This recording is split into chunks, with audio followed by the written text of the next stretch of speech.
Okay, here we go. Notes number 9. The last note, World War II, should be the very last page in your note packet. And we are looking at how did we being the United States, decide to push back to Japan. All right, the Pacific War, here is the plan, and we mentioned this briefly in class today, but the plan becomes island hopping is the name of the plan. The Japanese had taken over many, many, many islands in the Pacific, and it was going to be nearly impossible to stop and fight at every single island, so the United States decided only to fight at the strategic islands and hop around. So once you had a victory, hop on to the next.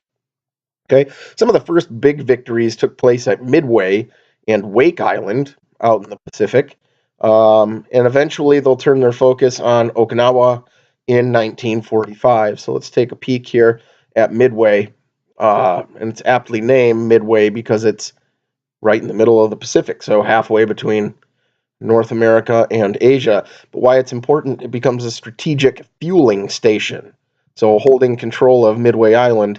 And you can see down there the runways and landing strips and the fueling stations and such that allow the ships and planes to fuel up. Right, once again, there's a picture of Midway Island. Okay, there's Wake Island, same concept, out in the middle of the Pacific, but crucial for refueling, taking off, landing. Okay, Iwo Jima. Very, very tough battle. As the U.S. works its way closer to Japan, the tougher the fighting becomes. Iwo Jima is fairly close to Japan, and the most famous, I guess, physical feature on Iwo Jima would be Mount Suribachi, and that's actually the image that we have in the back here of the notes. Whoops, let's get that off and get out of there. There we go. Back in here, no, see. But the picture on the back there, the Marines are raising the flag that is taking place on Mount Suribachi. Okay? And in total, 20,000 Marines die during the battle. Okay, zooming in, you can see in red all the way down near the bottom, that's Iwo Jima, and then the main island of Japan above it. Okay. Sequence of the invasion and the battle.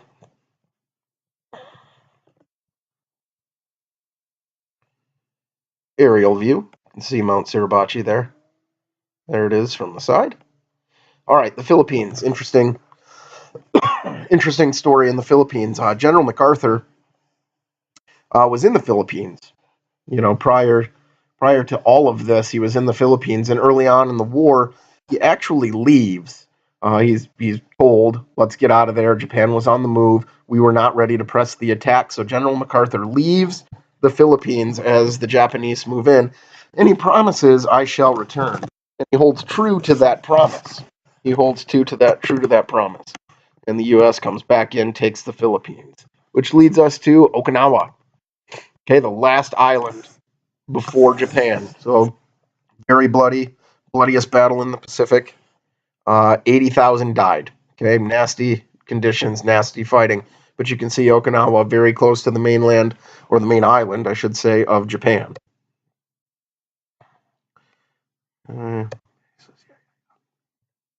All right.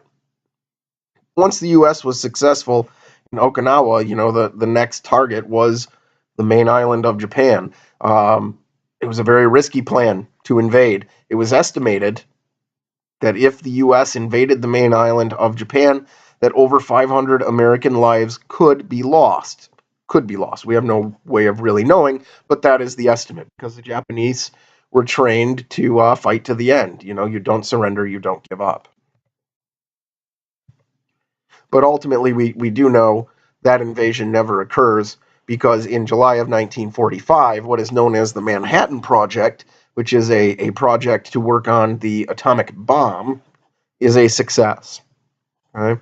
And on August 6, 1945, the Enola Gay, that is the name of the plane, the Enola Gay drops Little Boy, that's the name of the bomb, on Hiroshima. All right, and it kills, and these estimates vary depending on the source, but somewhere in the vicinity of 200,000 people. There's the plane, Enola Gay. There's playing today, right? Museum. At one point it was out west. I'm not exactly sure where it's located today, but I'm pretty sure at one point it was out. I want to say Seattle. Okay, there's the bomb. There's Little Boy. Actually, that's a replica of it, but that is what it looked like. Right, the mushroom cloud becomes common with the A-bomb. Right, another picture of that. Okay, August 7th.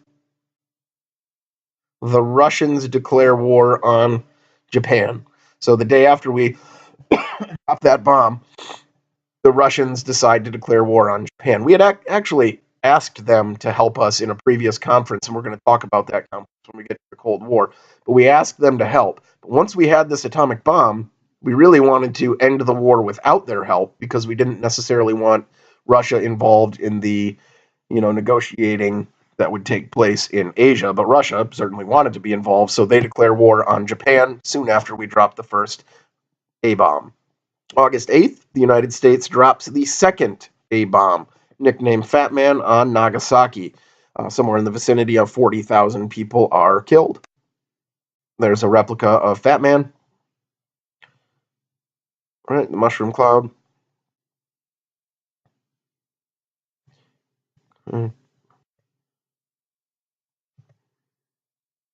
And ultimately, after those two bombs, and those were the only two bombs that we had, but Japan didn't know that, and it would have taken us a long time to create more bombs.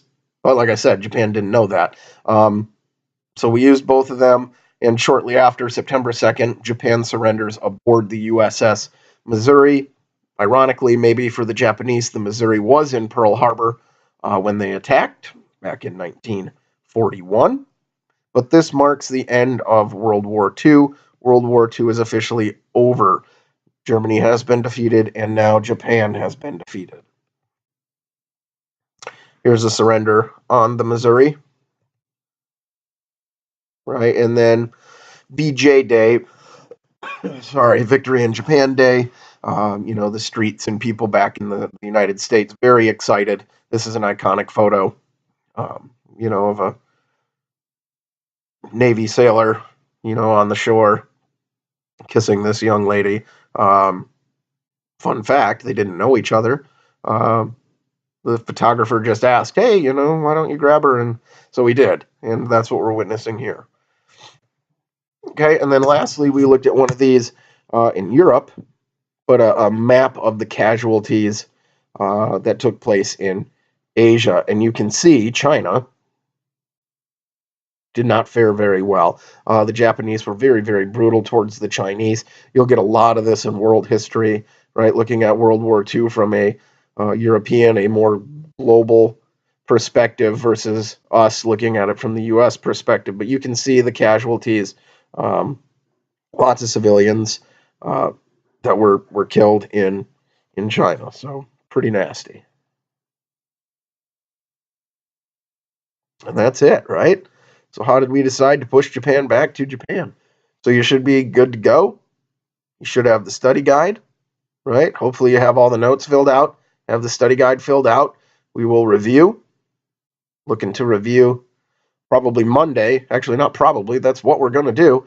We're going to review Monday, and then the test will be Tuesday. Glorious Tuesday. Everybody loves Tuesday. So we'll do it on Tuesday. The big test. I'm going to call it good. I'm losing my voice. So see ya. And